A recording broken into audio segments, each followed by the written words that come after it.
အားလုံးပဲမင်္ဂလာပါကျွန်တော်အေဂျင့်ကူပါခုကျွန်တော်ရောက်နေရတော့ရန်ကုန်မြို့ရဲ့ prime location မှာရှိတဲ့ကွန်ဒိုတစ်ခုကိုကျွန်တော်ရောက်နေဖြစ်ပါတယ်ဒီကွန်ဒိုရဲ့အသွားကတော့18လွှာဖြစ်ပြီးတော့ square feet 1935ကျယ်တယ်ပေါ့နော်ဒီကကျွန်တော်ဒီရောက်တဲ့အချိန်မှာကျွန်တော်အကြိုက်ဆုံးနေရတော့ view ပဲဒီ view ကိုကျွန်တော်ရဲ့မိတ်ဆွေတင်ငယ်ချင်းတွေကိုကျွန်တော်ထပ်ပြပေးမယ်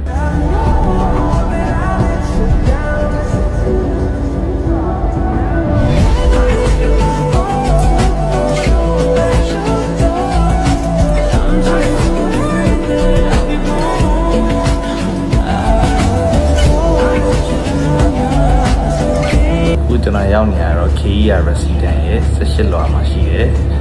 1935 square feet ကျတဲ့အခန်းလေးပေါ့နော်ဒီအခန်းလေးကိုကျွန်တော်ရောက်နေဖြစ်ပါတယ်ဒီအခန်းလေးက